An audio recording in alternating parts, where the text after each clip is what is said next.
Hello, I'm host Eric, host of Talking with Famous People, and today I'm going to be talking about an analogy to understand cognitive functions. There are a lot of models that explain how and why it is that this relates to that and this type behaves as follows and whatnot. The best way we can use to conceptualize it as a simple whole that has good effective meaning is through a variety of analogies, I think. This is one such analogy. And it breaks down cognitive functions to paths. You view life as paths. You've got possible, ideal, fair,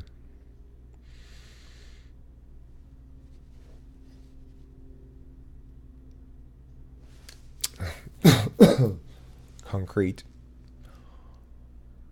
popular, precious, walking, and mapping. So, if your focus is foremost on viewing all the possible paths, and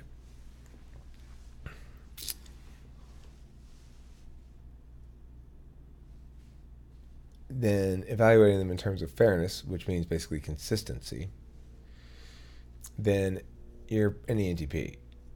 Now, if you then follow up with, well, which ones are popular, you're an ENTP.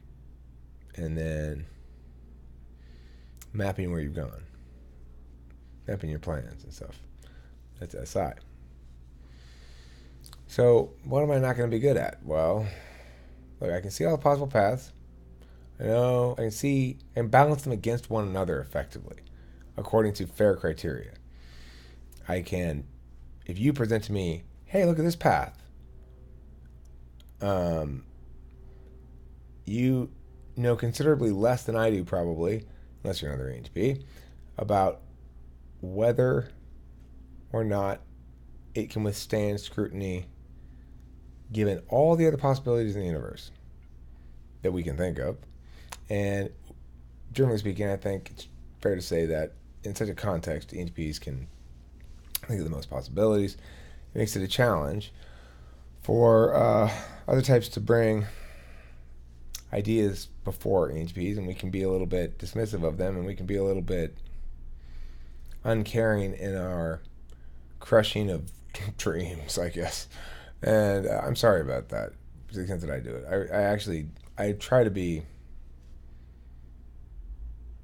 be fair, but also mindful a little bit of the fact that people tend to be. Well, let's keep moving. So, let's say, on the other hand, so this is the order of operations for me, as far as I see it, and that's what socionics and MBTI kind of disagree with, is what's the order of operations? MBTI will tell you it goes possible paths, fair paths, popular paths, mapping the paths, then ideal paths, then concrete paths, then which is basically concretizing paths, like saying, well, let's take this general path over there and turn it into a series of specific steps we're going to take to actually walk the path. And then the next one is precious paths, and the last one is actually walking the path itself. So, because I prioritize seeing all the possible paths, I can eventually get very good at getting a sense of what the ideal path would be like. But I'm a possible path person because I don't start making a song by saying, okay, now I know what I want this to be. I know the song, I know the melody. I start by laying down a beat and then come up with a bunch of ideas. Just start playing the guitar over it and or singing or whatever. And then I'll go back and identify the good parts and go, oh, that's what the ideal looks like. Oh, okay. But I still have to have pretty good an eye to recognize that and be right. Sometimes, if you don't have it developed at all, it's hard to tell.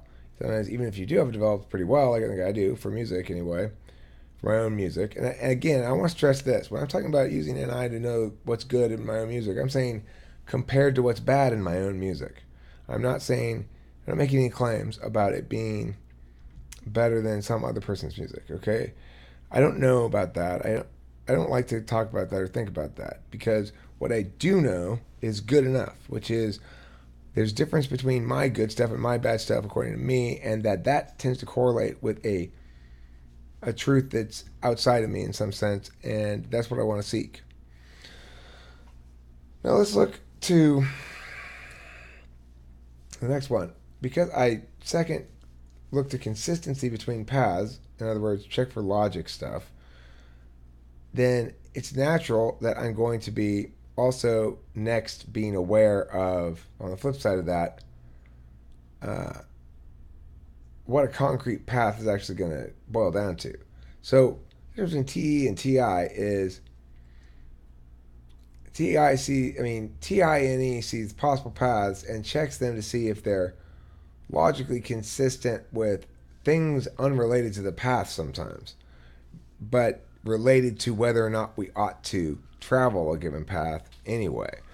So in that instance, it's a little less attentive to the concrete details of the path, whereas TE is one that's going to say that's not practical, that's not actually a path, Eric, not a realistic path, which is why to be really strong at possible paths combined with fair paths, checking for consistency, means to be able to understand all the negative space of TE very well. This is why shit won't work, is implicit in knowing, using TI to adjudicate your set of possible options. And thus, we get very strong at TE. I'd say stronger than we do at NI, because successfully doing NE can be isolated from the NI process, whereas successfully doing TI requires you to have a stronger understanding of TE. I think it's because it's a judging function, probably, not a perceiving function.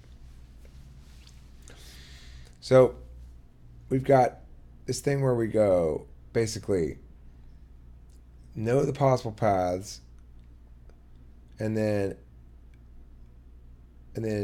TI kind of takes a back seat depending on what you're doing. Like,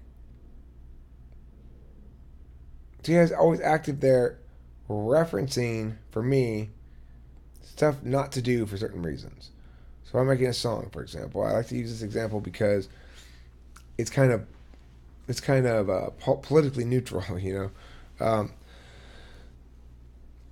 I will note to myself, no, don't put lyrics like that, because it will reference this other thing too much, and then it'll evoke this line of thinking which I don't want to evoke, and it suggests that, and I don't want to, and I can't, for a variety of reasons, you know. I'll think shit out like that. That's very TI. Preparing for ontological assaults upon the time object by others is a very TI process, where you understand, like, I want to make this, I don't want this to make mistakes, and that means avoiding all this stuff. Whereas an NITE will view it as, I don't want to execute it improperly kind of mistakes. I don't want it to be messy. I don't want it to be not done right. The TIFE anything will go, I don't want to make anybody cringe, basically, and I want everybody to think it's cool. So I'm going to avoid everything that's not that. It's a really roundabout way of getting to it. I mean, it's a roundabout negative space way of getting to it. It's very counterintuitive if you were going to try to figure out how to understand things in life. But if you stick with it, if you're diligent with it, it can pay dividends in the long run, because you end up becoming practiced at everything. You have to make every single mistake before you can eliminate it from your repertoire. It's weird. But you can eliminate it eventually. Okay, so socionics tells us that TE is very strong for the NTP. That makes perfect sense. But I think it's not just because of where it is, I think it's because it's a judging function, and it's our second. TI is our second. It's like our main judging function, TI. I think that the specific combination of any TI means that TE is going to be extra, extra strong, because it's the possibilities and the consistency combined that necessitate one to understand the rules of concretization. On the F's, preciousness, well, that's what ENTPs are going to understand very poorly. We understand which ones are concretely possible. We understand which ones are consistent. We understand all the possibilities. We're slow to understand the NI, but we do get it eventually. But we're slow to understand, like, why we shouldn't do that.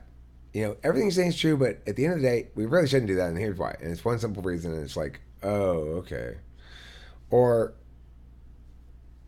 And so we're slow into acknowledging, because NI, ENTPs are slow at acknowledging certain parts about NI, because NI requires one to have some sort of link with FI as well, which is the preciousness path.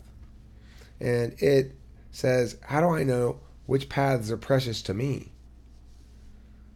Okay, Eric, you're in charge of looking at all the possible paths and picking and making suggestions about which ones we should actually SE, which ones we should walk down, and then SI map.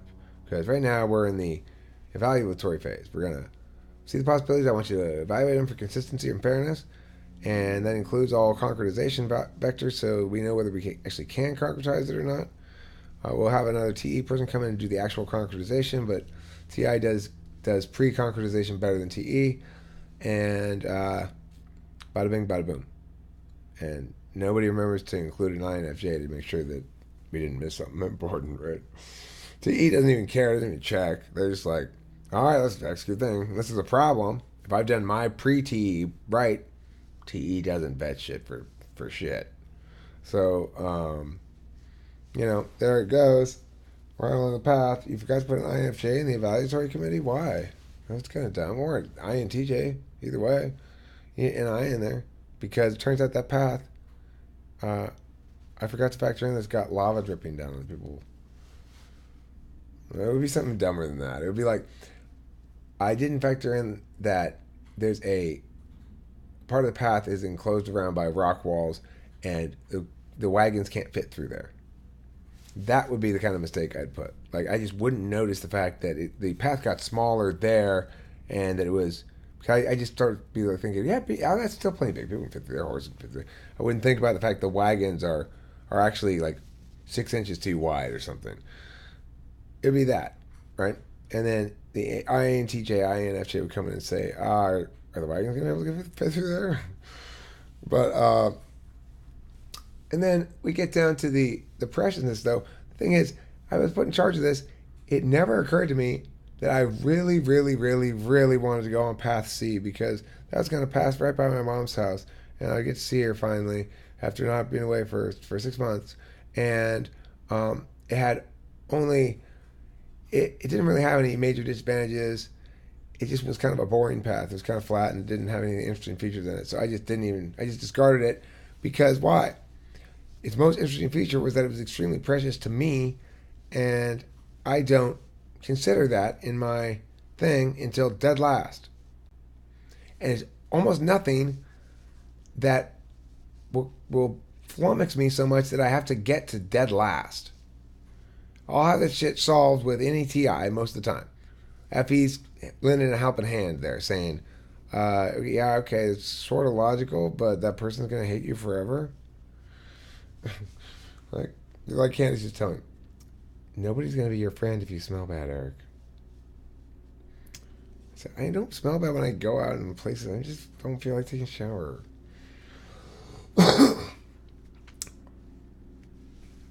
Are we going to have intercourse right now or something? No. Well, yeah, I don't feel like taking a shower. Anyway, I joke, I jest, I tell the truth, though. But regardless, what was I talking about? Cognitive functions and such. Then finally, after these processes occur, we get to S, E, and SI. So the thing to note is there's a natural order of operations, as far as I'm concerned.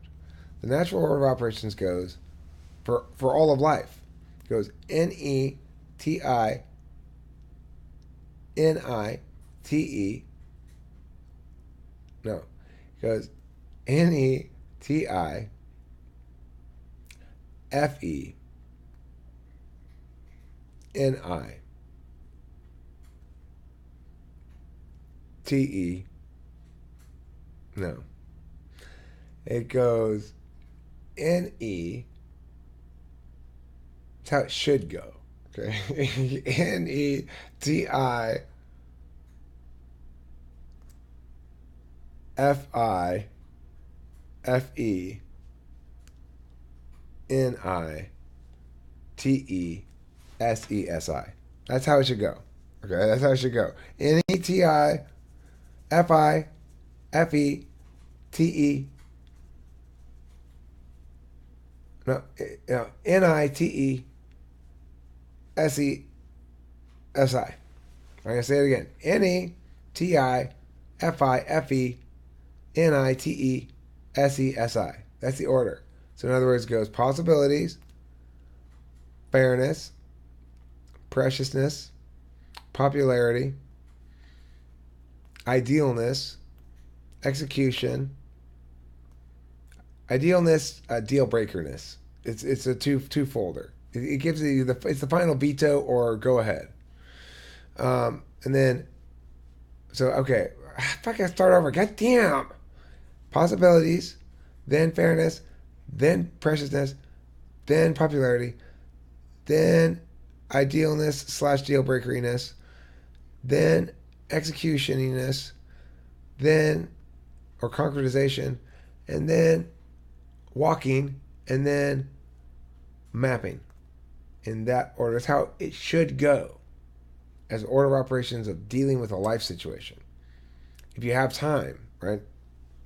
If there's time to do all that stuff, if you're trying to make a plan for something, it should go, okay, first let's talk about all the possible ways we could do it. Then let's make sure that, vet the ways to make sure they're at least legitimate. We don't want to, well, we could do it by this, by killing all those people. No, that's not going to work. TI is going to reject that right away. So FI would reject it too. If it gets past TI, it goes to FI.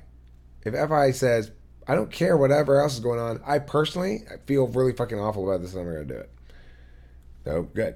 And then number 3, popularity. If it gets past FI, it should go to. All right, now, even though this is fair, and even though I like it, everybody else seems to hate it, so it's never going to happen, so fuck it. But okay, fine, everybody likes it. Then let's go to NI. But you guys forgot about this thing that's going to kill everybody. Thank you, NI. And then it goes to, past NI too? Well, then it goes to, well, how are you actually going to do it? Step 1, 2, 3, 4, 5, TE. And then it goes to, okay, well, then what now? Well, do the steps. That's SE. And then it goes to, what have we done so far and where do we have to go ahead now? That's SI. And Eric has explained it for you. It's an analogy for you, from me, from all of us here at Talking with Famous People. Have a very, very, very exciting President's Day upcoming here. Martin Luther King Day, next holiday. It's going to be spectacular. I'm going to go make my Martin Luther King Day float right now.